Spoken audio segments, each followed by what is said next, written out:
commercial.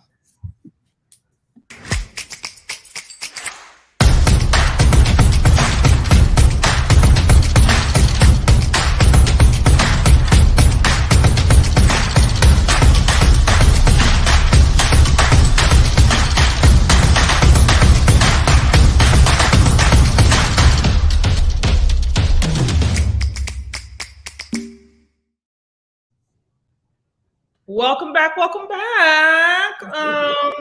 Second show, 2023. We're out here doing the things again. If you like our page, please like, share, and subscribe. We're on YouTube and Facebook.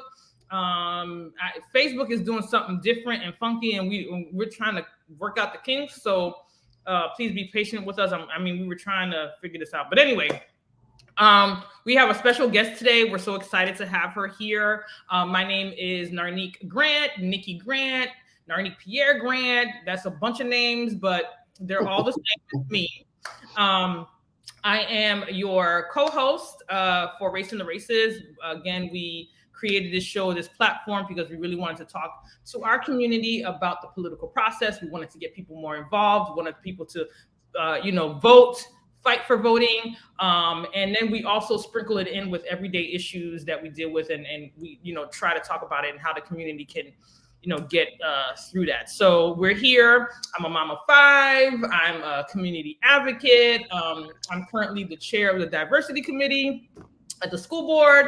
I wear a couple of hats. I also do a lot of things in the school system as well as outside. But we are here because we care about the community. We want to make sure we are part of the process and have a seat at the table. So that's why we do what we do every week. I'm going to send it over to my co-host and let her introduce herself. And then we will talk to our illustrious guest, Miss Wimberly. All right. Good evening, everybody. How y'all doing? So apparently, you're not getting notifications of the show. The YouTube is still notifying folks that we're on YouTube. So that means that you need to follow us on YouTube. Race and the Races, all things race and politics is the show. Please go and subscribe to our YouTube channel. But yeah, we need to figure out why it is that Facebook is not at least notifying the folks when we're going live on this platform. So I've shared it on my personal page, and hopefully, we'll get folks to come on in. We're gonna just go ahead and share it with some of the other channels that we usually share with, but StreamYard seems to be making that a little bit more difficult. So not sure why, but we'll figure that all out. So welcome back to New Year. So we're in school board mode, Broward County school board mode right now, because all of us have children or grandchildren that are in the school system. And there's just been some things going on since last year that's just been troubling.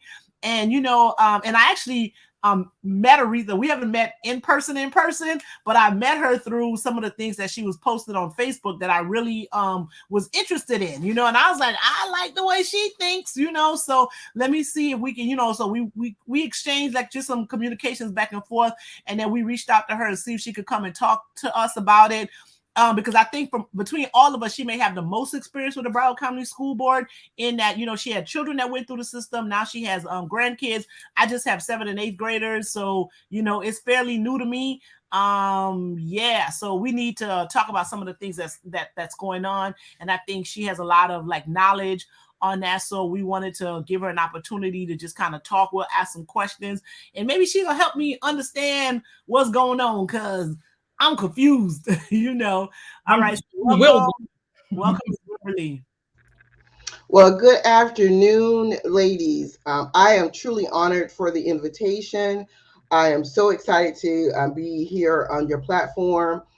Nikki, I'm going to call you Nikki because that rolls off the tongue. I really like that. I never knew it until a few minutes ago, so I'm going to use it now. So I actually met her a few years back when we were both volunteering with the League of Women Voters of Broward County. Yes.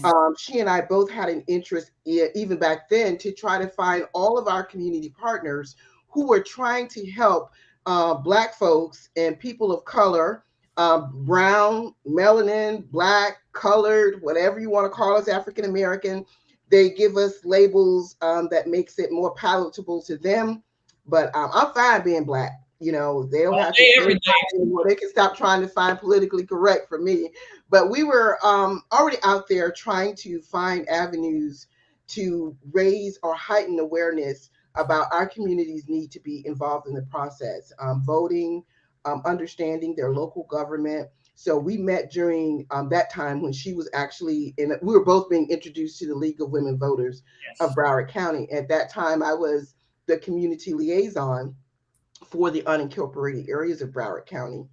And I've read so much and seen so much about Miss Sandra on social media. Likewise, the honor and the respect is definitely there for what you all are doing on behalf of our community. Now, what I've decided to do as far as my community advocacy is concerned, I have 30 plus years of work in public service in the Broward County area. I grew up in low income apartments right across the street from Norfolk Elementary. Back in the day, they were called just the brown and yellow. They have a rust color now, orange. So I don't know what they call them now. But my mom lived right across the street for a number of years. I attended Stranahan High School.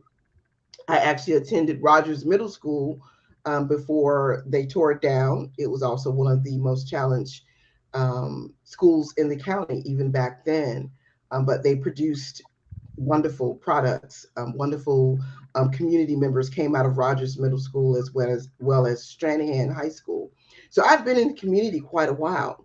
I actually started my public service through advocacy in high school. When I was in Stranahan High School, there was an effort by the staff and the teachers to gear myself and my colleagues, my peers, to work experience or beta programs where you most likely would get a job in a fast food restaurant. And I made it clear to my guidance counselor I had done that for myself and I did not need assistance with that. I needed assistance getting clerical experience and working in an office environment.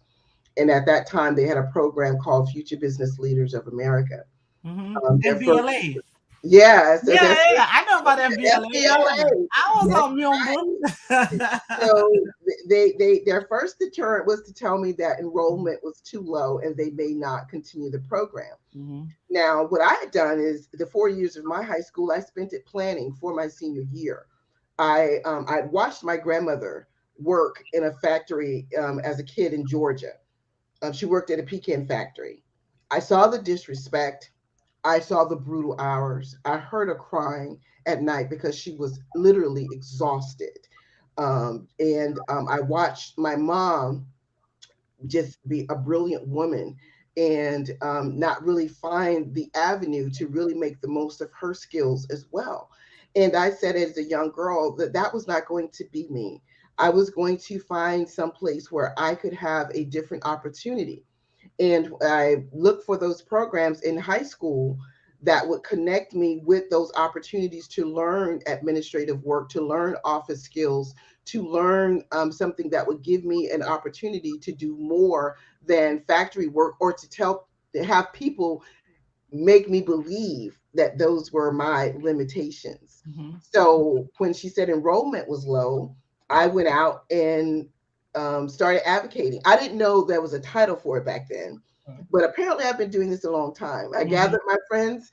You all have electives? Have you got electives yet? You're taking Future Business Leaders of America. Well, actually, it was called I think it was called Office Skills or something like that. Right. And the instructor was responsible for securing work experience opportunities in an office environment. So I explained. They were like, "No, I want to work. I'm like, look, this lady has to find you a job in an office. So why would you go and work harder in a fast food environment and have all these long hours? And if you want, you can do them both because you can work there on the weekends if you want."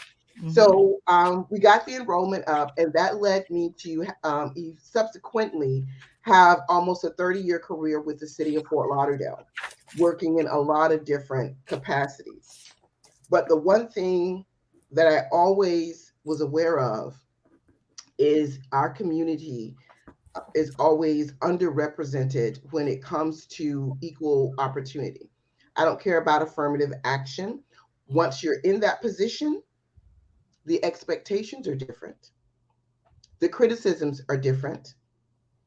And especially if you are a Black woman, you're asked to mimic behaviors that are unlike your natural tendencies. You can other cultures and races can report to the workplace with their tattoos, with their piercings. The men could wear long ponytails. The women could dress in gothic. But if you were outwardly embracing Afrocentric culture, it was um, it was perceived as aggressive. Right. You're part of the Black Power movement. Yeah, Mhm. they thought you were going to have a protest in the middle of the office every day. Yep.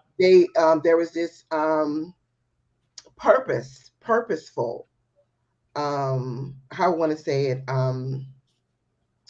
vibes they would put out there that they had to be super sensitive, hypersensitive with just speaking and engaging with you, especially the higher up you went, the more complicated it became. Even if no matter what your tone of voice was, it was Right. always threatening. Yes. And if you are confident, then you are considered to be standoffish or some other negative characteristic. So throughout my career, I learned about those challenges. And as my daughter went through Broward County Public School System, then my grandchildren now going through Broward County Public School System, looking at the socioeconomic situation here in Broward County with housing, with employment, with equitable income, it's just alarming how instead of us moving forward, we seem to actually be losing ground. Mm. And if you want to keep the pace, you must have a doctorate degree, a PhD, or some other attractive abbreviation after your name to be considered worthy of having income where you can afford to pay your rent and live in a decent place, have decent housing, and to be self-sufficient, and to just basically get the respect that other people can get with just a high school diploma or a trade certificate. We have to get a master's degree, doctorate, or PhD to get that same level of respect. So let me tell you. So with that on that piece, right? So I'm one of those people that have a couple fancy degrees, right? Like I don't lead with that, but I just want to make a comment. So even though we do go and get these fancy degrees because that's what we're told to do in order for us to be successful, when we get into that space where like once you have these degrees, you're supposed to be able to operate in certain spaces without it being an issue, right? You get into that space and they move the bar. Right. So even when you did all the things they said to do, go get the degrees, and this is what you're going to get in return. You go get those degrees, and then you be like, all right, I did my part. Like, what's up? The rules change. They push the bar. Certain communities that you could have, you can afford to live in. Now, all of a sudden, because you have these degrees and you're afraid of like getting jacked in your old neighborhood, then you got to move into certain places, which the number, and then because you're not going to get paid the same, right? Because the inequity in pay exists on every level. So even though you have the degree, doesn't mean you're going to get the same amount of pay. Yes, you're going to make more than, maybe you make more than, somebody that didn't have a degree or something like that. But when you get into that space where, yes, your income is supposed to be at a certain level because they want you to live in these type of neighborhood, it still ain't enough. So you're in this fancy neighborhood with your big degrees and you still struggling as if you were just, people are living paycheck to paycheck with all of the fancy degrees after following all the rules and playing the game based on the rules that they had initially set out. And when you get there, you realize that no, they're going to change the rules, or they're going to push the line or the threshold for which you're supposed to get there. And it's basically, that whole glass ceiling thing, you're going to keep chasing it. You're going to keep chasing it. Yeah. Not to say that some people aren't successful and some people don't get it, but it's not, and I don't want to have no pity party because I know that I do a lot better than a whole bunch of other folks, right? But however, that does not discount or doesn't take away from the fact that even though I've done all those things, once I've gotten into the space that they said if I do these things I will be in, that they haven't change the game or change the rules of the game while I'm in that space. And not only change the rules of the games, we've seen and I have some of those degrees too. We've seen places where I've been in places where with my degree, I've been either demoted or moved laterally to a position that is not based on the degree that I got. So even with all of that, there's still these obstacles and inequities, as Sandra mentioned.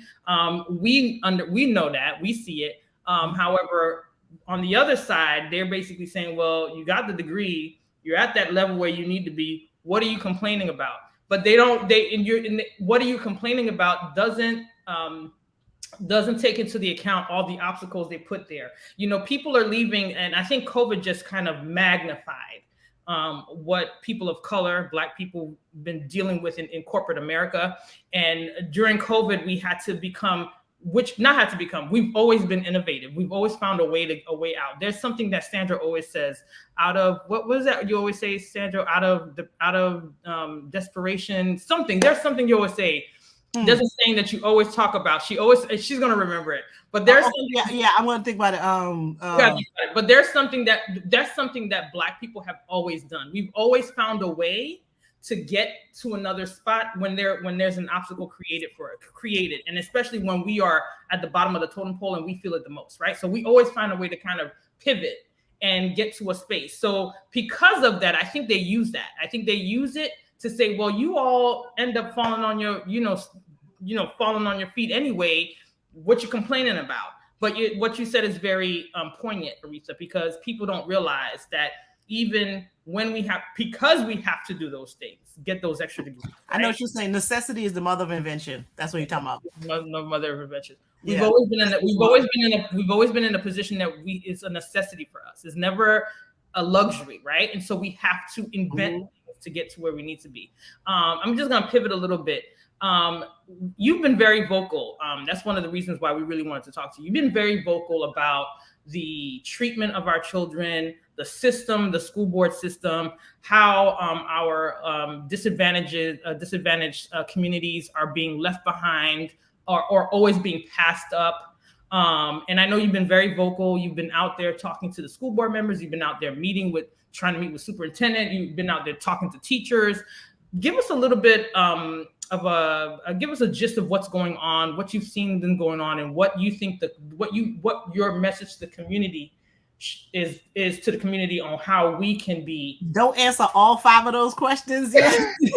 just give us your take on the state of Broward County Public Schools as you see it. And then we'll get I actually said all that to springboard into that. Mm-hmm.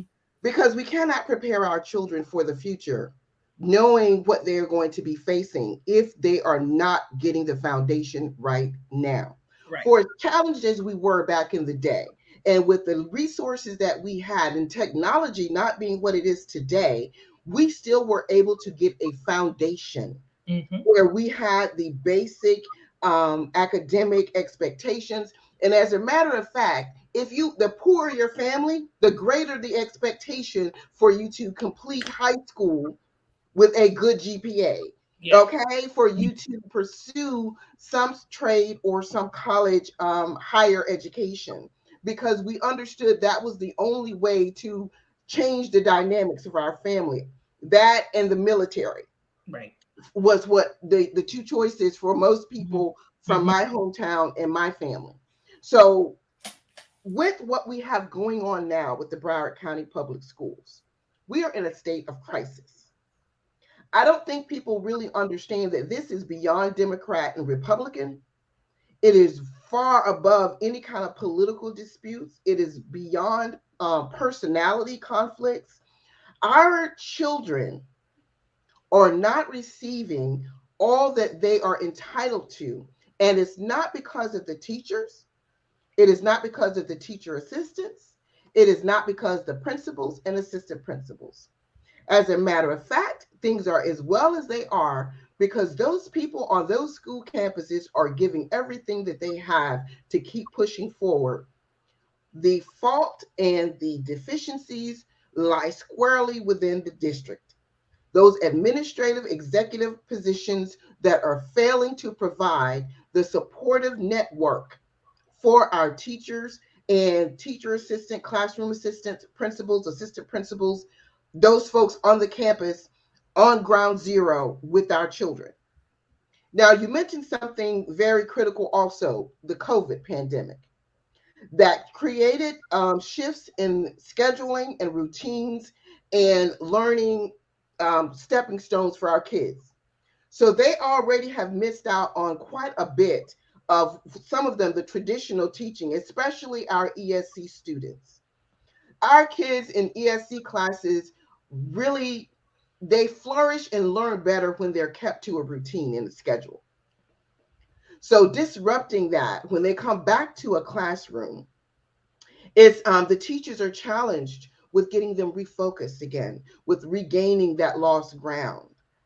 If we continue with the trends that we're having now, we're looking at a higher population of our young people exiting high school or walking across that stage. Even if they do move on to college and they are able to be successful, they're not going to be competing at the same level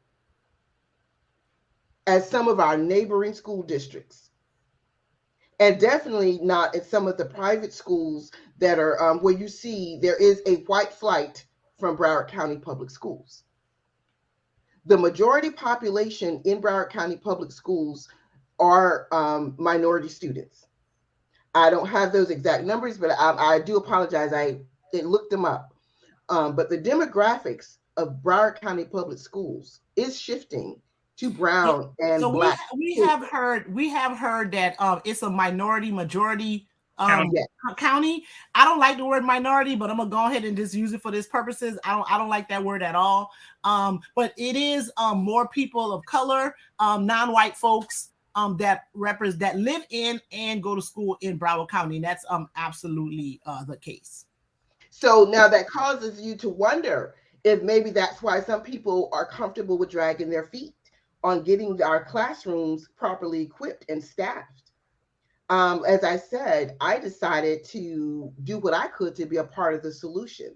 If I'm going to be out there criticizing, what's going on in these classrooms, why are our students not on the level where they should be? I have grandkids who are coming home and they're struggling because they have missed class time for COVID. They missed a lot of class time.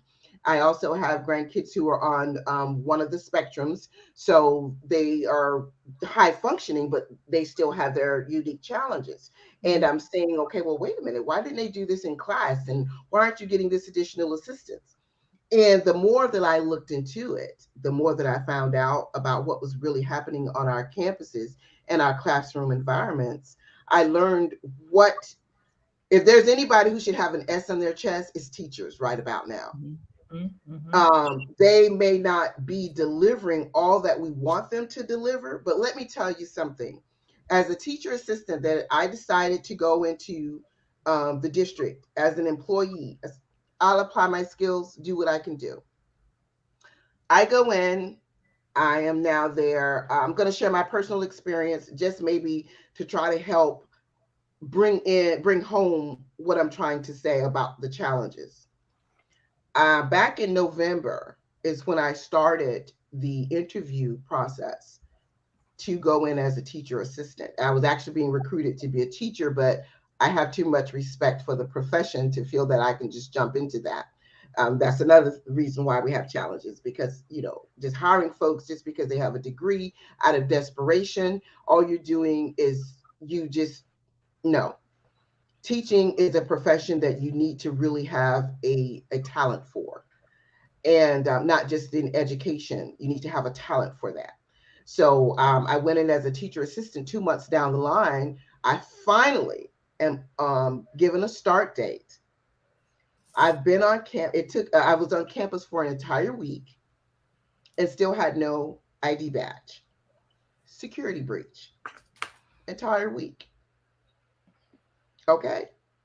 So now we're talking about all of these security measures that were inspired because of what happened with Marjorie Stoneman Douglas. And we do understand that that was a tragedy. However, we do not want to decrease the emphasis on the safety for all of the schools. There should not be a compromise, period. There was no reason for me to be on campus for a week with no badge to show security.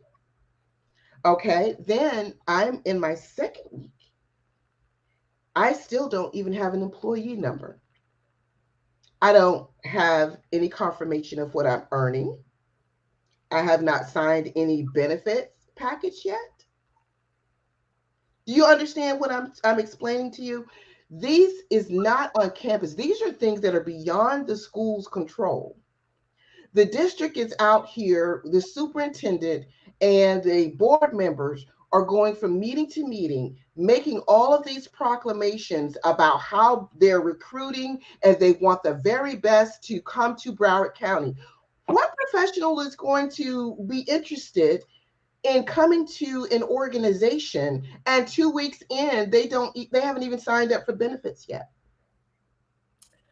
They haven't even gotten a confirmation of their salary or their income. There is no onboarding process. You're assigned your classroom and you learn as you go. It's all on the job learning. And it is not, again, this is not because of the school. This is the district. When the superintendent redid her organizational chart, there are apparently some serious deficiencies where she has not taken into account the proper staffing needed in human resources. So again, when we talk about the changes that we need and the criticism and to bring someone on board who has the capacity to properly manage 300 plus schools, this is what we're talking about.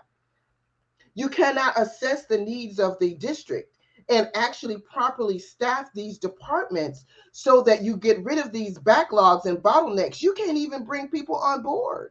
So People are applying for the job. You can't even get them on board.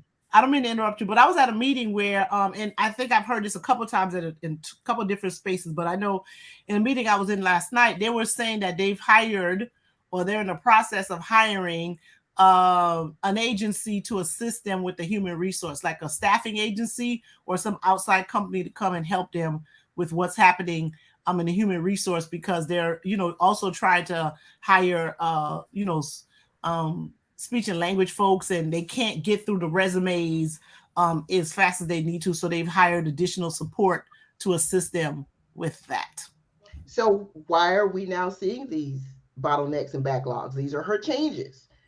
And these are the changes she recommended. These are the orders that people are trying to operate and function within.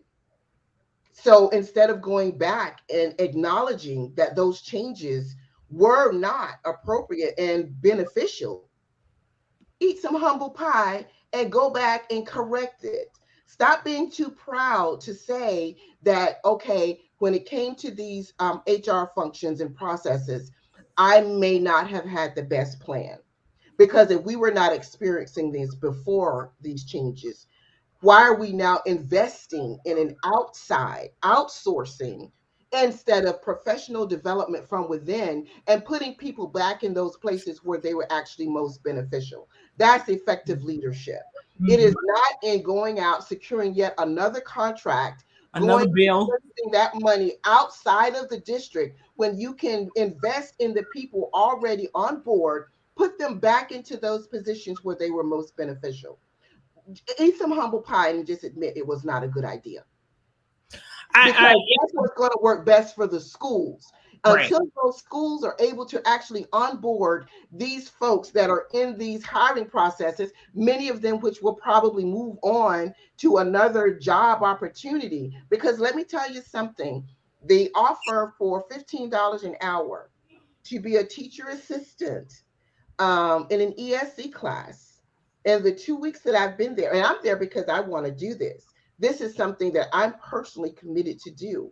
But if it was because I'm out there looking at the employment opportunities in the area and I'm considering the best option for my household, in my experience in 2 weeks, I've been bit, I've been kicked, I've been spit at, I have had stuff thrown at me.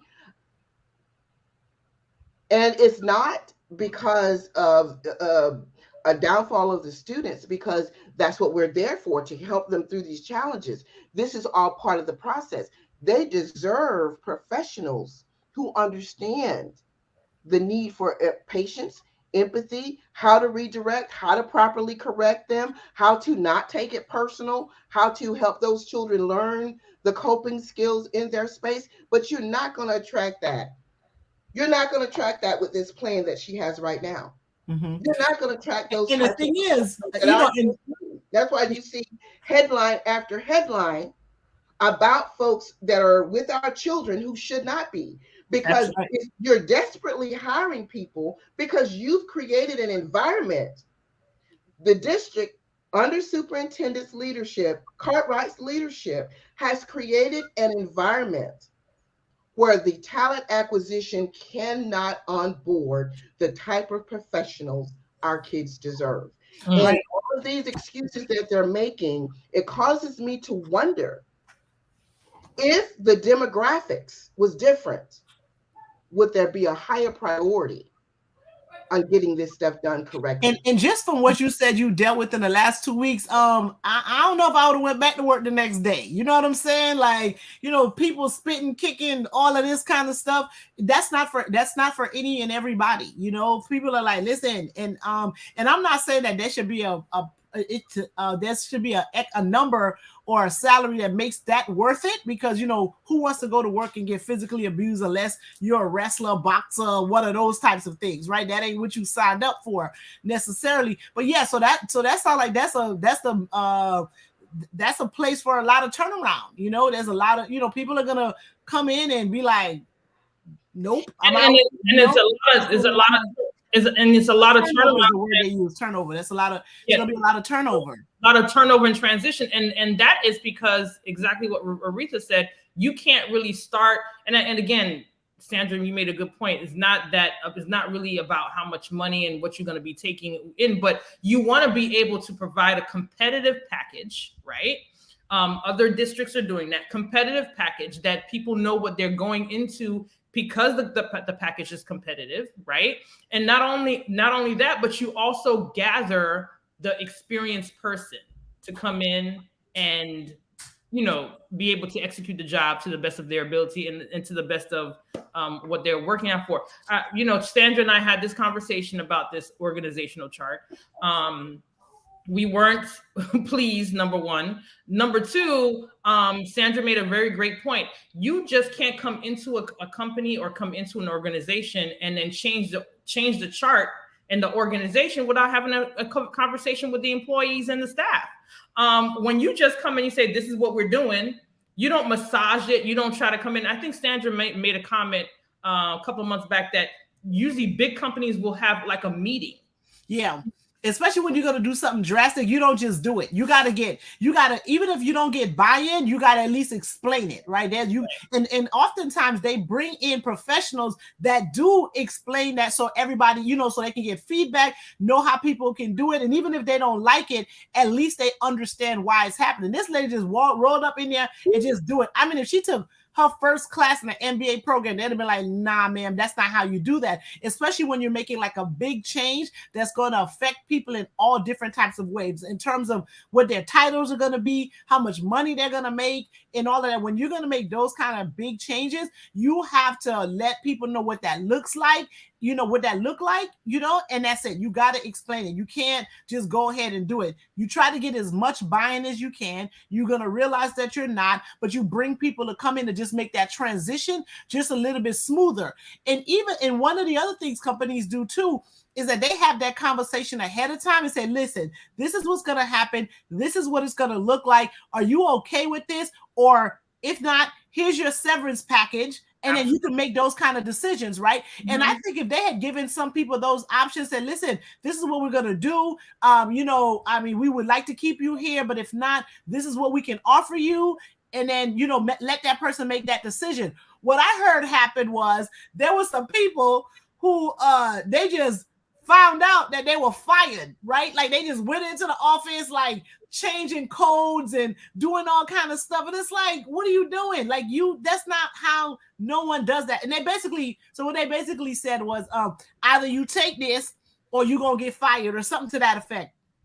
That's not the way you handle that either. You bring people in, you have a conversation with them, you allow them to say what they got to say, whatever it is. And even if you're a great leader, you're going to make whatever decision you decided, you're supposed to be able to stand on that, right? But at the same time, that still doesn't mean that you don't care about how it impacts that person as a human, because again, you are dealing with a person, not a number. But before, when they did the reorganization, they just told me like, well, this way you going, you got demoted, and that's it. And then the other ones who are completely losing their job, there's like, yeah, you got 20 minutes to get out of here. Some folks, I heard they box their stuff up and like, here's your box.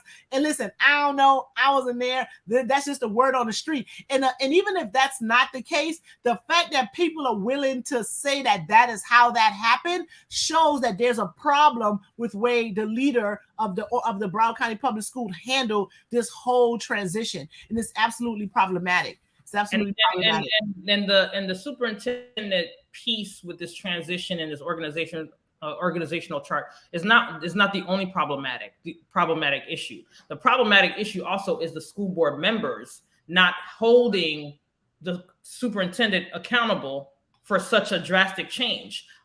They all voted unanimously. However, there was some dissenting comments. It was 6. Listen, the day when they said, well, she gonna have to live with this, the people don't like it, and and they said, okay. I'm like, if you got like 50 people up in here basically telling you don't do this, right?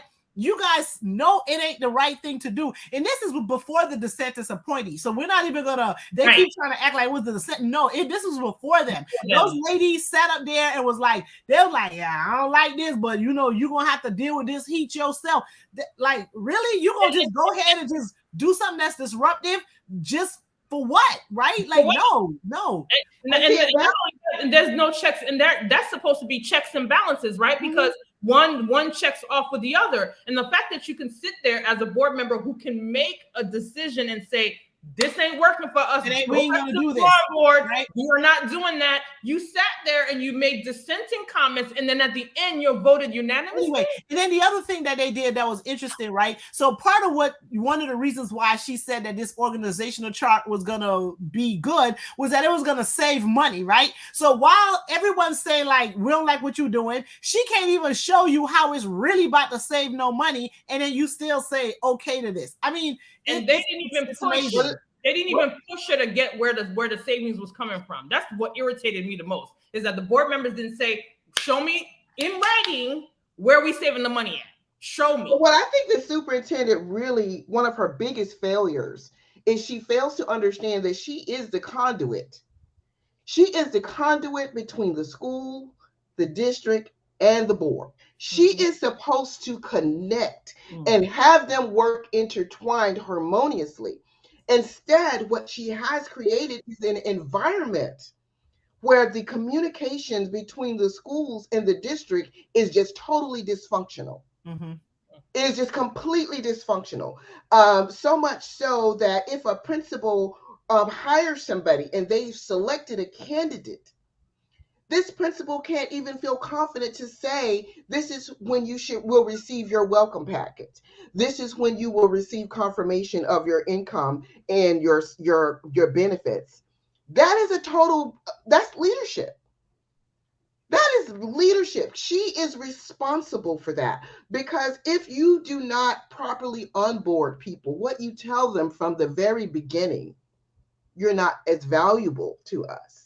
And so when you say your house is not in order, you might be valuable, because I'm like, I know my worth, but that's just suggesting that the house is not in order. And that's another. But not only that, if you throw me into a classroom with kids and you haven't done any orientation, you have not given me a good expectation of really what all you expect, not from the school, but from the district, again, because there's two different entities where you have these the roles and responsibilities are broken down. There are certain expectations that you would get from the school, and then there's other that you would get from the district. School meets their obligations and gives you all the information available, but then you can't get what you need from the district. So if you are truly a professional who is accustomed to an onboarding and orientation process, this says to you, well, they feel like I'm just a assembly line. I'm just an assembly line worker. They can give me another one, and they're really not trying to make sure I'm comfortable. They're not making sure I have all the support services. They're not making sure I'm aware of my benefits or anything. So, I mean, come on. So, first impressions are lasting impressions. And this is, again, what she doesn't seem to understand that. And the board missed it when they said, well, you're going to have to live with it. No, children are living with this. Our kids are living with this. So I'm going to ask you, every decision that they make that hinders the learning environment in those classrooms, it is the kids who are actually living with it. While she's taking home her six-figure salary, our children are not getting the foundational education and academic, the best learning environment that they can have because of her decisions. It is the children. It's not her living with it. Our kids. Okay, I'm sorry. What do you think about that decision to rescind her firing? Thank you, Lord Jesus. See, he just took that right on out my mouth. That was not going to be nice. And he just took it. He just took it and gave me an opportunity to rephrase it. I was just extremely disappointed. I thought it was her attempt. This is what I really think she's doing. Okay. She recognized that they, Osgood, as well as other persons who were previously on the board or had influence with the board, she knows that they still want to have influence on the board. She's leveraging that. She is leveraging that for herself. You talking about the superintendent? The superintendent. She's leveraging that for her own power dynamics, okay? And she used that to manipulate an oncoming board member into believing that it would be catastrophic to replace her because she has all of these good plans that she's planning to roll out and move forward, and to bring somebody else in would cause just total disarray and chaos. Do you not understand the chaos that you were already causing? So when they decided to rescind this, I don't understand, saying that I don't know who he reached out to. Everybody in District 5 that I've talked to said they ain't talked to him. So I don't know who he talked to. So when you talked about the chaos, I remember the ESC chair, she was saying like, it's not that she's gonna bring chaos. They're like, she is the chaos. And I keep remembering that. She was like, she is the chaos, right? Exactly. So when they decided to rescind her, it's like, no, if you have a organization that is seeing a positive turnaround, if you're looking at a plan that, like you said, where she actually can show data, she actually can show some serious numbers where she's looking to have these results from, the money savings and the cost savings and the benefits, and not just mouth service. But she didn't. She didn't. And the people who are, in my opinion, who are promoting keeping her on board, they have their own agenda that is not tied to our children, prioritizing our children. It's all political. Folks feel that they have more of a political leverage and gain by partnering with Cartwright to keep her on the school board, to keep Osgood's influence there, which then, because through Osgood, there are other folks who have can keep their influence in the district. I don't think any of these parties are just stopping and recognizing when a leader does not have the confidence of its followers where they lead. What are they really doing? If you're a leader and you don't really have your followers confident to follow you, what are you doing? You're taking a long, exhausting walk by yourself. Walk alone. You're taking a long, exhausting walk alone. So no matter how good a plan is, when you have the principals and the assistant principals writing letters that they do not have the confidence to follow your leadership, it's time to go. And that is in any large organization. When you see chairmen and you see these big CEOs and these large corporations, they change every 3 to 4 years. That's because where that leadership is going and where that board of directors want to go, they don't believe that this individual continues to have the influence to make everybody follow down that path. So they got to bring somebody on who's going to now come down that new path. This board, the Broward County School Board, has changed direction. I don't care how much you don't like it. DeSantis is a new day. And he just got reelected. If you can't find a way to work in harmony with the state, keep your teachers properly compensated, give these students healthy learning environments, you are very much the problem. There's no point in you sitting up there trying to create an environment where you're saying we're going to keep, pushing against the grain, because at the end of the day, the kids are not receiving the best education they can. You saying the best? They barely getting anything. They're barely getting anything because, well, they're getting some stuff, but it's nowhere near the best. It's like it's something. They showing up every day, so you got to give them a little bit of something, right? Because just from the meeting I went to, they were talking about speech and language. They don't have enough people in the schools. Like a lot of the schools don't have therapists at all. And some of the ones who do, they're making the kids, they're getting the parents to agree to do it as after school or on a Saturday, as opposed to while they're in school. And then that's not free public education. That is, in my opinion, that is a violation of their civil rights. That is not a free public education system. When you force them to come to weekend school and kids in other part of the county are not forced to do the same thing. The kids who are mainly going to be affected by that are minority and lower income household, Black and brown kids in lower income households. And the reason that some of them need speech therapists, not to be trying to talk about somebody, our immigrant neighbors or migrant neighbors from other countries, but you can't teach a child who has a speech delay English if your accent is so strong I can't barely understand you. How are you gonna teach them English and then expect them to keep up? I'm like, okay, I'm experiencing and observing where this child has language issues and communication barriers, and you're trying to get them to effectively talk with somebody that I got to ask them to repeat themselves 3 times. I dropped in college. Stay out of that. You can't teach me English if I can't understand it. And if I'm a kid in elementary school and I'm struggling with my language, I need you to have proper diction, because you're going to ask me to repeat what you said. And the kids get frustrated because they feel that they're being continually, how should I say, challenged, or they're not being given credit for their effort. And it's not them. It's not even the instructor.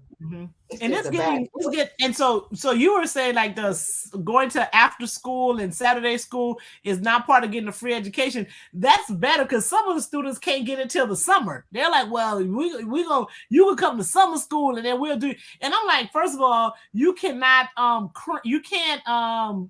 what's the word?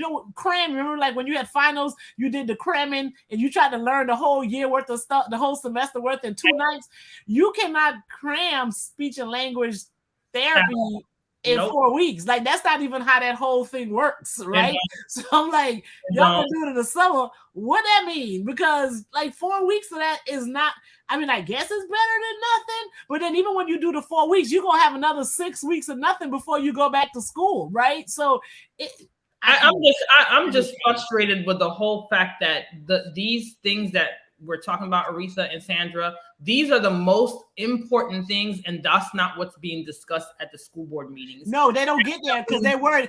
And you know, and one of the things they keep talking about is how they don't have no money. I was like, they can't even talk about that, and that's important because they talking about $21 million cafeterias. Okay, I'm like, y'all got time. That every meeting I done been listening to in the last few months, y'all talking about these $21 million cafeterias, but you guys can't pay speech and language therapists $10,000 more than what you're offering them because they would make more in Broward and Palm Beach County, but y'all willing to spend $23 million on a cafeteria. If that's something for you to put on the back burner, that sounds like it. Okay, like.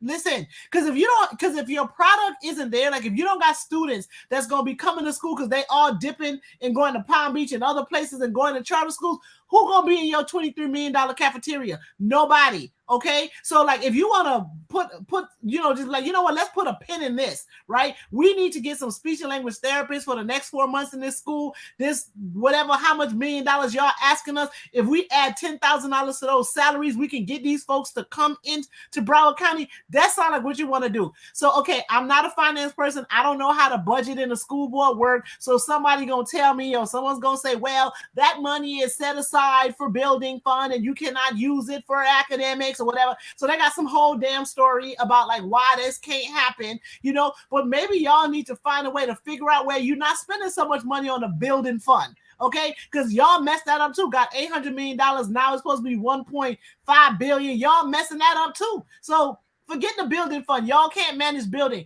Just focus on trying to educate these kids and worry about and deal with that, right? So it's I don't get it. They've gotten people from the community who have areas of expertise on all of these different councils and committees to give them recommendations. And they sit and they really use their talents, their skills, their experience. They put in a lot of time. The facilities task force, and I think they have a budget and audit counselor committee as well. They have the diversity committee. They have all these persons from the community who are helping them to figure out what needs to be done when it comes to the infrastructure part of it, when it comes to compliance, but they don't want to listen to them.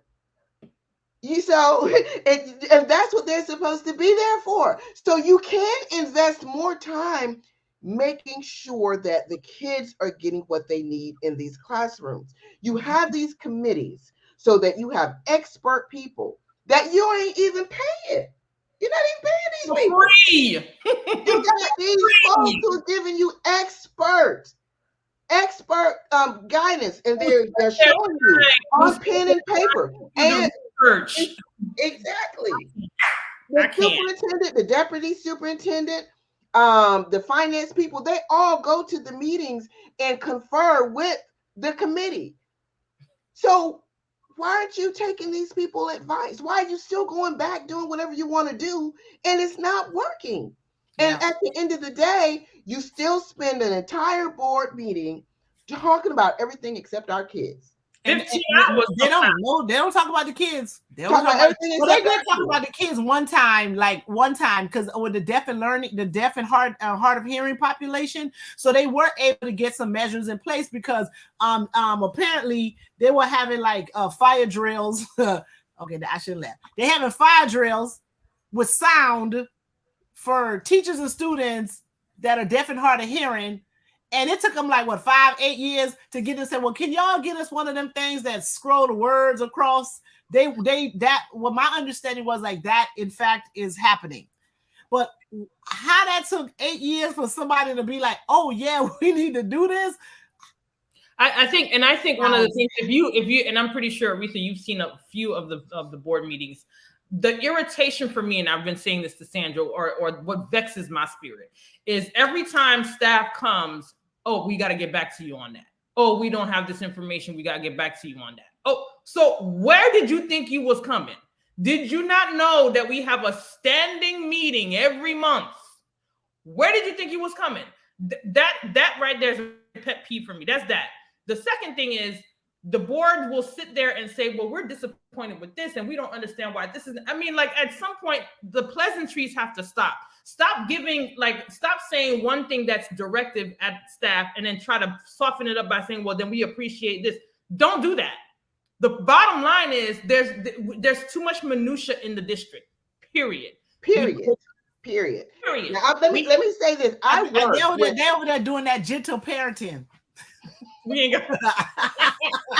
They only want to talk about the nice stuff. You know what I'm saying? Like no, it needs to be government for 30 plus years. Huh? And I tell you, when they appreciate you, and they want to show you that they're listening. For instance, the meeting that she had in Pompano with the Pompano and Deerfield Beach community last week. I'm going to tell you, if she really was concerned about those folks and that she really respected them, I've worked in the direct line with higher ups, high executive folks. I'm going to tell you what they do. They direct their staff to go back and pull the minutes and to pull the notes from the last time they met with that community member. Okay? Mm-hmm. They look at the low-hanging fruit. They see the things that they can do. They will not go to that meeting, have not actually done something. Right. When she knew that meeting was coming up in January, in November or December, the superintendent would have put it on her calendar. Show me which one of these things off of this list you've done. Something as simple as fencing. She would have not shown up to that meeting without a timeline for completion, not saying go look at it. These are the things that tell you how little of a priority our children are. But you are screening, you're telling the public, I can't take a purse into an auditorium to protect you because you think somebody finna come up here in an Uzi because you in a black neighborhood. So we got to check all our bags in the car, not at the door, at the car. Mm-hmm. I can go to a commission meeting. I can walk into a courthouse. I can go into most all federal buildings and they will check my bag. They're not going to tell me I can't even come in with a bag. Mm-hmm. But you're going to show up to this meeting, don't have a timeline for the security and the safety of the students with just a simple fix with fencing. So if she really cared anything about our kids, there is no way she would have allowed her subordinates to show up to that meeting without having taken care of that low-hanging fruit. And let me tell you, and the other thing too is like, and I mean, when I used to take my kids to daycare, and we were in a halfway decent neighborhood, they used to be like, "Don't leave your purse in the car," right? So she's scared, but she don't let everybody leave their purse in the car. You could have came outside and they done ran through it, you know. So yeah, she just. I mean, but it's insane how you can tell they don't have the type of mindset for a diverse community. Their ability to manage is from a concept and an idea of let's make our community members in Marjorie Stoneman Douglas happy. And what we did after that tragedy, now, and every heart was broken, everybody shed a tear, and we are still crying with those families for that heartache. But what you did was, and even the board members, you expected the rest of us to sacrifice our kids' education so that you can cater to just one. No, they didn't expect. They did. They made. Yeah, I mean everything. They didn't expect. They don't care if you wanted it or not. They're like, well, you don't got no say so. Everything for our kids just stopped. Yeah. So now that is really what they think. That's why they don't think about if I tell you to come to school on the weekends or during the summer, I don't even consider that part of my student population. A large part depends on their part-time jobs to support their household. No, imagine with the after school, right? So my son, I pay for him to get on the bus to come home, right? But then he decided he wanted to play middle school basketball. And so now he don't get on the bus. So I have to make arrangements for him to get home because he's too young to get in an Uber, right? So when you telling kids that something that they need, right, to come after school, now you're burdening the parents, right? So say that kid had the bus service to take them home. You think the bus is gonna come back after their therapeutic service? No, now this mom gotta like either pay for somebody to go pick them up or drop them off, or they gotta leave their job to go pick them up and take them home because you guys aren't doing what you need to do during the day, right? And then the cost to that is on the parent, where that cost is supposed to be on the school board. Because now it costs, because when I have to pay my babysitter to go pick my kid up, I'm like, dang, you know what I'm saying? Like, when is this season over? You know what I mean? So they're putting costs on the parents who probably can't already afford it. And the ones who can do that are ones who maybe have other alternatives in terms of resources, because you would have to be able to afford to let your kids stay after school, and you have to know how they're going to get home in order for you to even accept that as an alternative, you know? And they're not even thinking with that. That goes to show you her management, her governing of the school board members. They're not thinking about the entire district and the population of the students and those students' needs, as well as their family. They are thinking very much from what this particular set of kids over here, what they can do. And if you all can't hang, you just can't hang. Yeah. That's their approach. Yeah. So I mean, we're saying all this. But we're offering solutions in what we're saying too. I just want to make that clear. So we are being critical. However, we're offering solutions and things that should have been thought about when these decisions were being made. I mean, the only thing I can think of is maybe I'm missing something that I don't see when they're governing. Because for me, it's a no-brainer. Staff cannot keep getting away with not bringing information. You knew you would come into a meeting. We're having a discussion. All these things, there's a possibility for all of this to be coming out. And for staff to continuously say, oh, I have to get back with you on that, or I will go back, we're going to table this. We don't have that time. First of all, we are in pure, unadulterated chaos since 2018. Since the shooting, it's been nothing but chaos since then. There has not been any consistency. Leadership has been transient at best, right? And for us to be still in that same position, and we're at such a critical stage with lack of employees. Just today, they were talking at the board meeting today that in procurement they have like several levels of high level people that don't have staff for. Right. And my thing is, and this is not just that department, that's majority of the department. And that's the thing, they're not even telling. So the meeting we went to, they talked about how many speech and language people were missing, but they ain't want to tell us how many teachers are missing, how many teachers assistants are missing. They were like, we don't have those numbers ready, and that wasn't the point of this presentation. Yo, that matters, right? Because you may not be able to, you can't just bring a speech and language person into a school or a class that ain't got no teacher. You know what I'm saying? Like, you understand? So all of that matters. How many teachers you have, how many teachers assistants you have, because you need those people in a room with this person or something like that, right? You know, it's they're talking about that. That goes to speak to one of the reasons that they were saying they wanted to keep her and not move forward with the termination, because they were afraid they were not going to be attracting talent. You ain't attracting talent. What? No, the people not applying because they don't want to work with her. No. They see the chaos that she has and her inability to be an effective leader. Because let me tell you something. An effective leader will motivate these folks to give their very best. No matter what they're earning. Yeah. They are able to keep their staff motivated. The folks are demoralized. They are exhausted. They're not coming looking optimistic about their careers. Okay, no, so they're not gonna come. These people are not applying for these jobs because they're looking at this leader and they're like, I can't follow that. Oh no.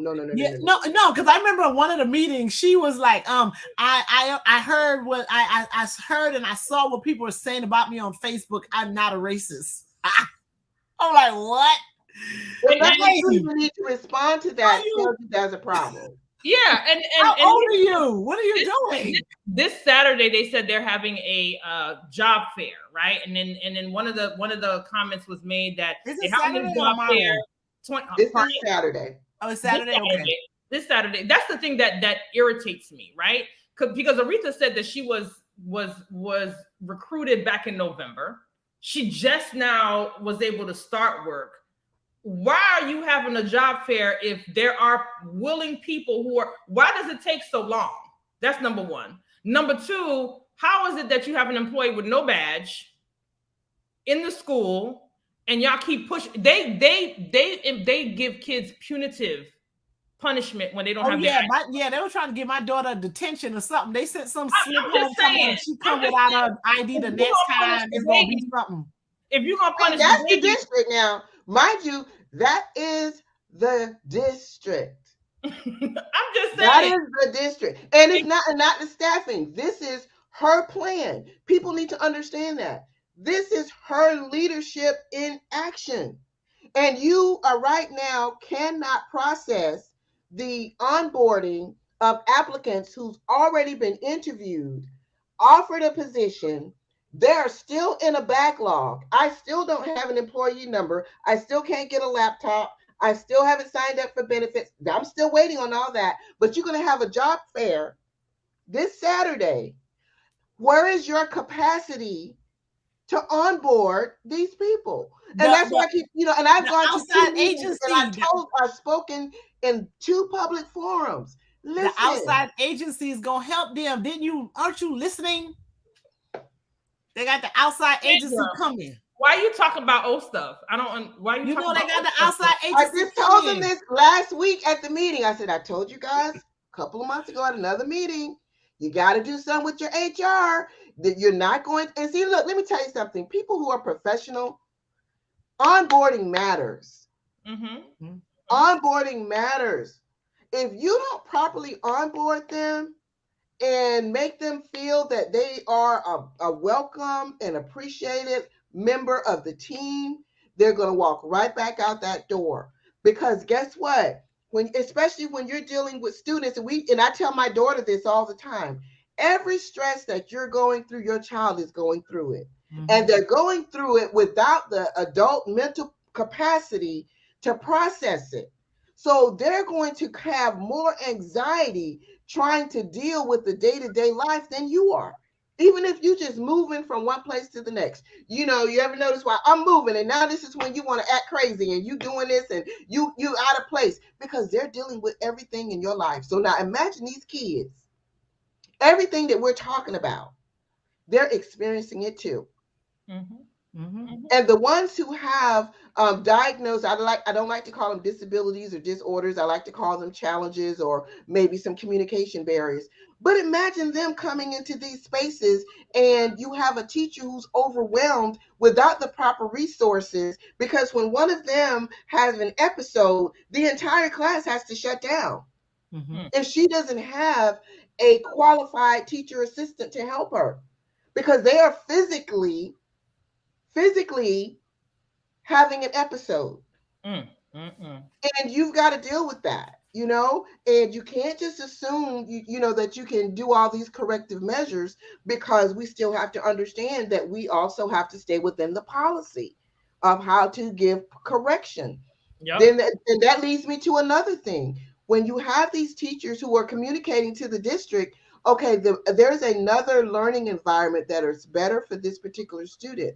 We're actually not able to give them the best environment here, but because of the type of challenges that they're having and the type of attention that they need, we can't give it to them. So, whereas we're here trying to correct them and we're trying to restrain them, they can be in an environment where you have professionals who are better trained and have better resources, because they're coming to get an education. And right now, they're really not getting it. We're spending most of our time trying to get them not to hurt themselves, hurt somebody else, or destroy property. You see what I'm saying? Yeah. And that, again, goes back to the superintendent and her inability to fully understand the needs of her staff. She has no idea what it really needs for Broward County Public Schools to thrive and be successful. Whatever success we have, that is to the credit of the principals, assistant principals, and the people on that campus. And that's absolutely true.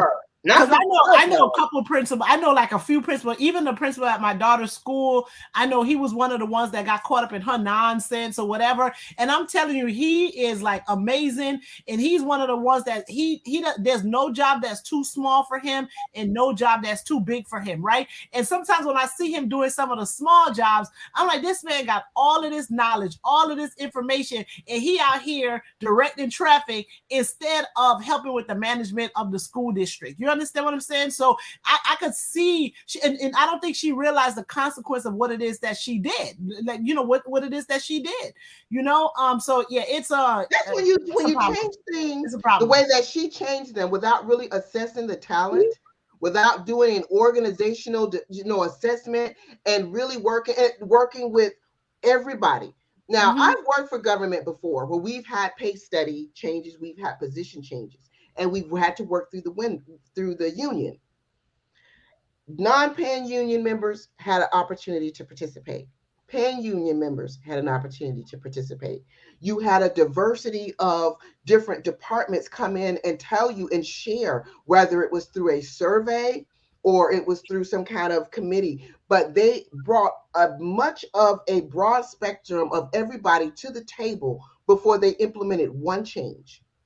And like you said earlier, Sandra, those changes were introduced. They were done in such a way that they were not demoralizing. They were done in such a way that it even gave people an opportunity to make shifts in their budgets at home and their personal finances if they needed to shift.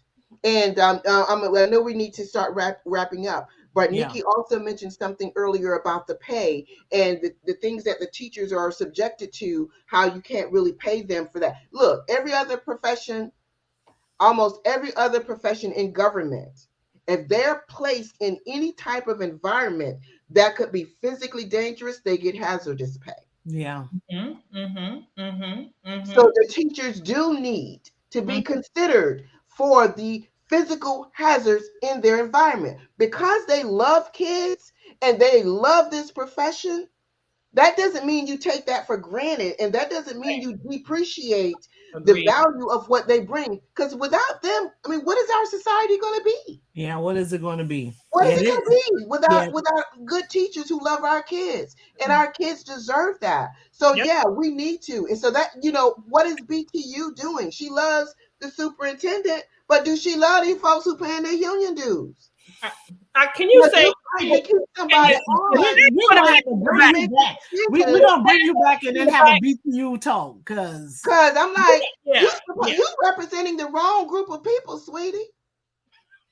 She representing herself. I mean, she represents herself. She represents herself. Because I'm like, what do you think? What do you think the community should do? What do you think we should do? How we should rally around getting what our children need? What do you think we should do as a community? I think like for Save Broward, the nonprofit I had a couple of months ago, we hosted a District 5 community meeting. And I think what came out of that was the fact that community leaders from all over the district were like, yeah, we need an opportunity in a space where we can just talk and figure out how we can empower ourselves to create those environments for our kids and our spaces for our kids. So what we're scheduled for our next meeting on February 18th at the LA Lee YMCA.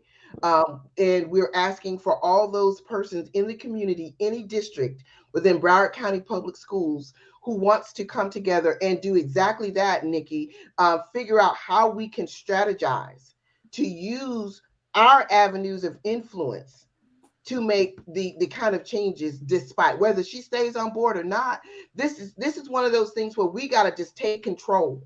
And we got to go and we got to figure out how to get our kids what they need. We need to figure out how to better communicate with our teachers on our own. We got to figure out what resources are missing from the classroom. And if we can figure out how to pool together our resources to get the students the things that they need, how teachers are still struggling to have markers in their classroom, how they're still struggling to have these extra curriculum things that the kids need to give them those visual and audio, learning tools. As a community, we need to come together and we need to start thinking about right now, who those board members are going to be. We need to start identifying folks in our own neighborhoods who we feel best represents what we think our kids deserve on that school board, and start preparing them to, get their campaigns together. Because I don't have a personal dislike for Jeffrey Holness, but he is not somebody who should be District 5. He has no concept of the diverse needs among his constituents. He stepped onto the board ready to speak on behalf of somebody who has basically turned a blind eye and a deaf ear to the needs of these children. If it were not for nonprofits, folks like you all and other community advocates standing up, our kids wouldn't be getting jack. I really believe if she didn't have to answer to the Terry Scotts at the meetings, if she didn't have to worry about the West Side Gazette putting out their articles and their publications, if there was no one to hold her accountable, she'd be satisfied. She wouldn't be trying to go and fix the repairs where we have rats falling out of the ceiling at some of our schools, where we have ceilings collapsing at some of our schools, where we have Stranahan High School still is in a state of disrepair. One of the buildings really is uninhabitable. It shouldn't even be on the campus. It's really dangerous. How are you gonna even in a right mind think it's okay to brag about a $23 million cafeteria? I would be figuring, you wouldn't even have to ask me. I'd be trying to figure out how we can get these kids the basics, not creating more luxury where they don't, certain students, not even like it ain't everybody, it's just certain students, right? Students. So I think right now our community, we would love for all of the Broward County Public School District leaders, community leaders, folks that are involved with the PTA, the PTSA, committee leaders like yourself, chairs that are working with the Broward County Public School Board, so that we can come together and collectively select a lane. Because we can't all be all over the place. As you see, I'm all over the place. But, when we start talking strategy, this is your lane. This is who we need you to, just like a lobbyist. This is who you assigned to. This is the response we need from them, so that when we come back, we know more about that. Bring that to the community, and then get our neighbors to come to these meetings. Because when I talk to parents in my neighborhood, folks are stressed out. We got the housing crisis. When their leases are coming up, they're trying to figure out where they're going to live. And so it's difficult to get them to be engaged during a school board meeting. And they, Jeff Holness invited me to his next meeting, which he has scheduled on a Monday at 1:00 in the afternoon. Nothing in the evenings, nothing on the weekends for his constituents who need to have that availability. So, and he made it clear that that is the meeting where if you want to talk to him, you either come to that meeting, and he ain't making no plans for no other ones at this time. Y'all ain't got no job. We ain't got no job. We ain't got nothing to do. And at 1:00 in the afternoon, guess what? Even if we had the pleasure of the luxury that's what that sounds like to me. Guess what? At 1:00 in the afternoon, we're going to pick up kids from school. Y'all retired, or you can come at on 1:00 in the afternoon. We picking up kids from school, even if you are a stay-at-home mom. You're on your lunch break, or you ain't got no job, or you retired or something. So we need to really start coming together and start looking at the folks in our community who we feel need to be on that school board. Because DeSantis, and that's a long whatever we don't know for what this. I'm satisfied with his appointees, but let's make this clear. I do believe the man is going to run for president. So we don't know what that's going to look like. Okay, and around about the same time, he's going to be really full blasting his presidential campaign. Should it happen, there's going to be school board elections. We need to really have people in place now that we really feel will strongly represent our community and be honest with us Educate us on the things we don't know. Like Sandra said before, all of us don't know about budgets when it comes to the school board. We don't all understand why the facilities and the infrastructure needs aren't met, and how we can't shift money. Educate us. Right. That is part of your job with your constituents. What they don't know, you're supposed to tell us and help us help you promote our needs. You're not supposed to be fighting against us and withholding information. You're supposed to be coming to us saying, look, this is policy XYZ. And this is how it's keeping our kids from having the best educational experience. This is how I think we can overcome that. I'm going to need you all to participate in this survey. I'm going to need you all to do this petition. I'm going to need you all to do a phone bank or letters or emails, because once we can get them to change this XYZ policy, this is how it's going to support our kids. Instead, they just showing up to the meeting explaining why they should do everything Cartwright tell them to do. Mm-hmm. And I appreciate what you're saying, because when we had our first show, or our show from last year, one of the things I talked about is that we need to start getting our 2024 candidates ready right now, right? Like now. Whoever running in 2024, let us know right now. Y'all need to be campaigning today, yesterday, last week, whatever. You need to start campaigning right now. I'm here for all of that, right? But one of the other things that I think we need to also do is make them people do their job. Right. So a lot of times, folks are like, I don't know if they don't, because these elected officials, they always like, well, we didn't know, like nobody told us, like we haven't heard anything. Right.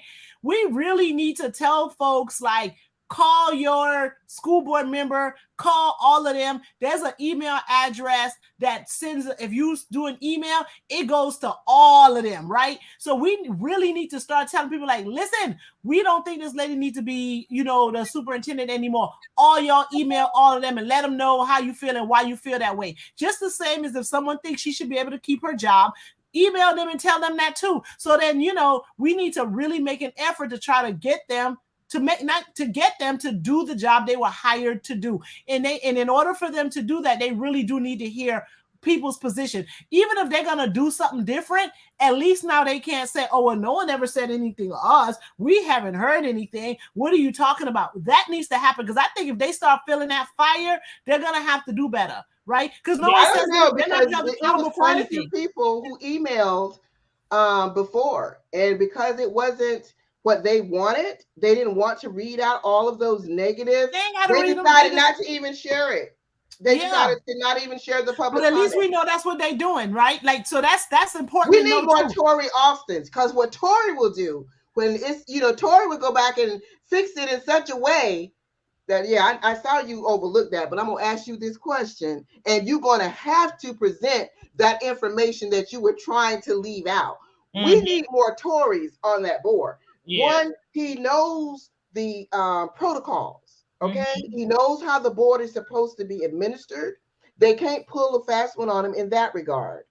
Then he knows also what the priorities are. He also knows when they start trying to blame the state for their deficiencies and their shortcomings, he knows about that too. So a lot of the stuff that they want to try to push the blame off to someone else, they can't do that with Tory. Right. So we need people like that who are not afraid to stand there and say, no, that's not it. No. And he does it so eloquently. He does it so eloquently. Yes. That's what we need. Your organization again, Aretha, is Save Broward. Mm-hmm. SaveBroward.org. SaveBroward.org. And then the meeting is 2/18/2023. What time is your meeting? That meeting's at 1 p.m. at the LA Lee YMCA. We will be getting out a flyer very soon. Okay, not on the Monday, though. That we were not on the Monday. I don't think it's on a Monday. So we waited for we didn't do a January meeting for several reasons, because all of a sudden she just started putting meetings all over the calendar for going out to different communities. So we didn't want to conflict with that. Also, we don't know what the outcomes of some of these very important meetings that are happening in January. So we don't want to jump the gun and start strategizing around the wrong ideas or have the wrong agenda. So January is a very intense month for the Broward County Public School Board. And I even understand that right now, Cartwright is in Tallahassee explaining why she didn't release that money to pay the teachers the way the governor told her to. She got some money. She was supposed to give them some raises. Now she got to be up in Tallahassee explaining why she didn't do that. It went to the cafeteria. It's just insane. So what we wanted to do was really let January go ahead and happen. So that when we come on February 18th, we'll know what we're really dealing with, what we really need to talk about, what lanes we need to assign people, and and go from there. Because really, dealing with her is just crazy. And she's walking around paranoid about herself. She's more concerned about keeping her job than doing the job. That's a lot of money. I'll be worried about losing that job too. Well, look, if you got skills, if I was getting paid that much, I'd be like, listen, y'all. If you can be so dismissive with our teachers as professional, sweetie, you ain't all that. We can really do without you. We can't do without our teachers. Especially if I think I'm gonna get another one paying me that much. Oh my gosh, and we'll be straight. So that's the thing. And even if she, like I said, no matter what she has in play, whatever her plan is, you have to be able to lead people. She doesn't have the confidence of the people. I don't care if her plan was 5-star. You got to have the ability to give your people the confidence to follow you, to implement and execute. She doesn't have it. So when the leadership does not have that, it's time to go. You see that all the time, even in sports. We see some of the greatest players in the game. They have to transition to a different team because they cannot get that team to get out there and run the plays that they tell them to. Right. And so no matter what her playbook looks like, you do not have the team on board. So you're never going to make the progress you need, and it's to the detriment of our children. Yeah. Your career is not our priority. And sometimes that's because it's like, you got a good playbook, but you don't have the right personality. It's not the right fit, or you've done some things that are already damaging that you're not going to get that trust that you need for people to take another chance with you. And that's kind of where she is. So thank you so much. They need to accept that. They need to accept it. Yeah. The word I blew it. The word on the street is chaos Cartwright. That's the word on the street. Yeah. So when you can't make it right, it's just like, all right, you know what? As much as I want to, I understand that this has gone too far. I can't make this right. Do the right thing. But we know a lot of these people don't do the right thing. That man she going for round 15. She gonna keep trying to get it right. Can you imagine what what's that song? I'm gonna make you love me. I'm gonna make you love me. Just saying. You understand? Can you we imagine just what saw it's the like? House of Representatives vote 15 times before they accept this man. I'm gonna make you love me. I got more than one than 9 lives. In divorce court, and they telling you, ma'am, here's your decree of divorce. No, we are not. No, we staying together. We are not divorced. We are together. We gonna figure out how to work this out, okay? We just need another ma'am, therapy. This is your divorce decree. You're divorced. No, I'm not. No, I will not accept it. I am not. I need you to rescind that. I am not. Okay. No pun intended. Give me 90 days. Give him 90 days. He needs to just think about it a little bit more because he don't know what he want to do today. And he says he doesn't want to be with you anymore. I understand that, but he doesn't know. He doesn't know why. I'm going to tell him on the way home that we just got to talk about it some more. It's real bad. Let me just show him some different kind of things, and then he going to change his mind about whether or not he want to leave me or not, okay? That's what we're doing. All right, thank you very much for coming. No, but that's what I feel like. This is I don't know, scripted television, soap opera. You need to come back so we can talk about BTU, okay, Aretha? Oh, because apparently they might be calling BTU to come talk to them in Tallahassee too. So we'll after that happens, then because I'm like, I'm a new employee. I ain't been there 2 weeks. I don't know if I'm gonna have a job tomorrow, but it's all good. But we all getting fired. I don't know if I'm gonna have a job tomorrow, but I mean, I go to Publix and I can get it. That's the thing they don't understand. Is when folks really hit the net, these teachers and teachers assistants for real. Now, like I'm just being for real. You can go on Indeed and look at the job market. Mm-hmm. These teachers assistant principals, all these folks on this campus, they doing this because they love kids. Yeah. Mm-hmm. Yeah. Mm-hmm. It's not I ain't talking about the bad apples, the ones that slip through the cracks, but those that are showing up every day. Mm-hmm. Because you can go on Indeed right now, do a quick application, and make more money with less stress. Especially with the teaching skills, like because a lot of you could become a corporate trainer, all different types of stuff. So you can, so they don't really understand that we're in a crisis, and you're still worried about Cartwright. When your principals and assistant principals say we can't work with her, she needs to go. Yep. It's time to go, because those are the people who are directly working with our children, making it happen. I don't really care about Cartwright. I care about the principal who's going to deal with the teacher, who's going to make sure that my child is getting what they need when they come to school. I could care less about Cartwright, okay? Because I see this principal is challenged, and they still committed to making it happen. Yeah. That's what's up. So thank you so much for coming on. You've been with Aretha Wimberly. She's a professional advocate for the community. Community advocate, yes. Community advocate. SaveBroward.org is her nonprofit. There's a meeting 2/18/2023 flyer forthcoming. Once we get that flyer, we will post it on our website. We will post it on our Facebook page. We are looking forward to collaborating, getting together, and really making a difference for the community. Looking forward to it. I will make sure I mark my calendar so I can be at that meeting. It's important. This is about the community. We have to work together. Our kids, it takes a village, right? That is our motto. That has always been Black people's motto. We all pitch in and raise the kids together. So this is one of the main reasons we need to kind of stick together and work it out. And whoever is trying to run for school board in 2024, we need you to let us know ASAP. For whatever. I mean, but you do understand we already halfway finished with January 2023.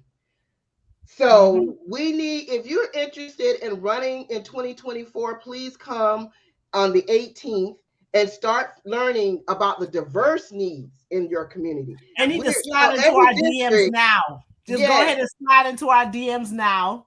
Please. Don't wait till the 18th. We got work to do. These two ladies here can hook y'all up. They can tell you all about on the playing field. We all about doing that. So listen. Slide into our DMs. We appreciate you, Aretha. You are a wealth of information. We are excited about what you have planned. We're excited about the future of our community, and we want you to continue on your work. Don't get burnt out. Don't get discouraged. You have two women here about the people. Be encouraged. And then if you need to lean on us, we got to show what Black girls do. Black girl magic works. So let us know and reach out. Let me say one more thing. I'm going to be starting a blog also. And I want to, doing the blog from the inside out of the school board. And unless they fire me. But because we really we got to understand this, because I don't mind being the person that everybody feels is, the B word. I've been there a long time. I have never lived my life for money and for fame. I believe that when God gives us an assignment, that he'll also give us the provision. And right now, they need somebody on the inside who will really come and talk the truth. Okay. They can't come out and just say all this stuff, but I can tell you, no, she still didn't do it. And this is still the policy. I'm sitting up there trying to have a meeting with getting my badge, and she's calling the guy, asking them, are you sure I'm not on the agenda? They're not going to remove me this next agenda. Can I get my badge, please? We'll worry about you. Can I please get my badge, Vicky? Thank you. Miss Wimberly, and that's the reality. Miss Wimberly, I'm gonna need you to understand that you guys have different interests. Okay, this lady's trying to protect her $240 a year plus benefits. All right, don't be mad at her. Why don't we do this? Why don't we just go ahead and take her money and give it to the speech learning therapist. You understand? That's Why like don't we? $240. Because you know That's what? the $10,000 that them 60 therapists need. That's more, yeah.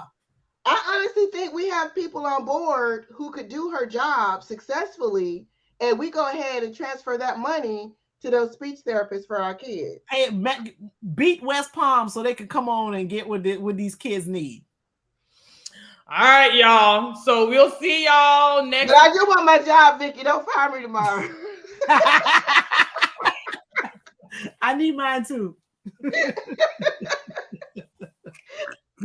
I know you in charge of everything, but you know, don't do that. Don't be like that. Don't be like that. Don't take it personal. Don't take it personal. Don't take it personal. Take the bitter with the sweet. Hey, look, I can be, and anybody who knows me knows this is true. I can be your biggest critic today, and all you have to do is sit down and talk to me tomorrow and tell me how it'll benefit my community, and we can turn that whole thing around, and I will work for you like a dog. That's all you have to do. All you got to do is say, Aretha, I didn't realize this. This is what we can do. If you work with me, this is what we're going to do. And I'll be there. You'll call me. I'll get up. I'll leave. I'll work 10, 12-hour days.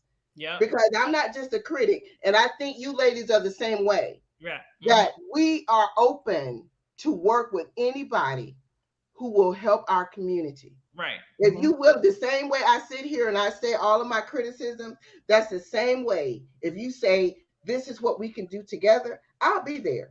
Right. I'll walk up and down Sixth Trunk. I'll walk down Skid Row. I'll pass out flyers. I'll spend my own money to buy them some water and some snacks to get people out, because I mean that. I'm serious. So don't think it's just one-sided, Vicky. If you get yourself together, which I don't think you can, it's too late. But if not Vicky, Jeff, Wholeness, if you get yourself together, I will work with you. I will be right here to help you. But now when that other candidate comes forward, I'm going to work on their campaign. Ooh.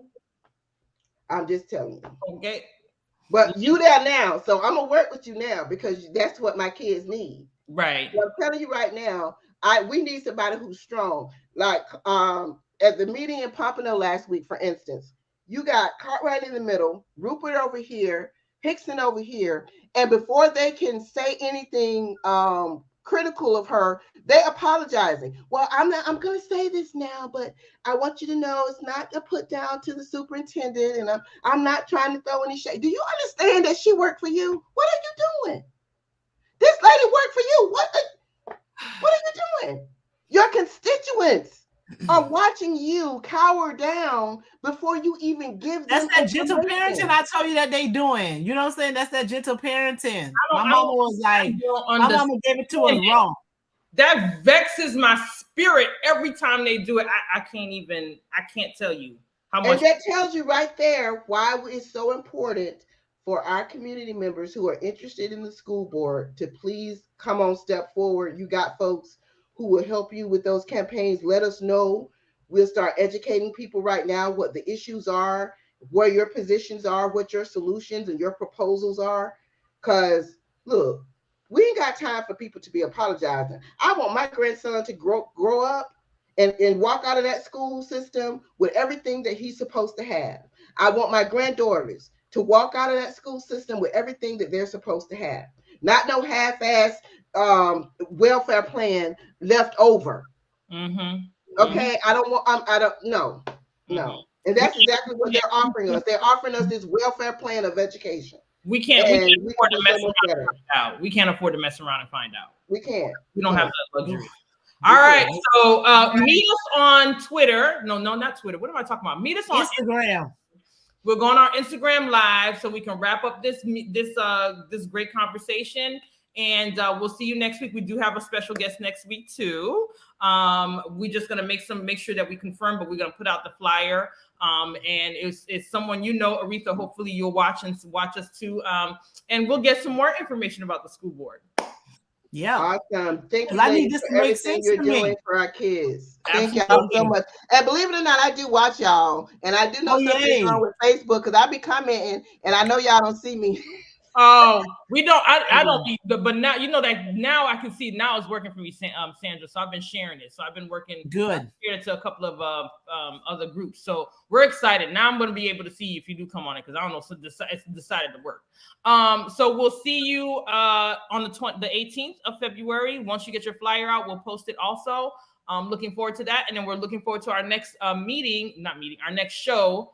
With our other special guest, someone who is very intricate in the school board as well, who's going to give us some more information because the community needs to understand what's all happening behind the scenes so we can be effective when we come out strong to advocate for our children and our staff. So that's the goal. And just one more thing, I want to give a shout out to the YMCA for that February 18th meeting.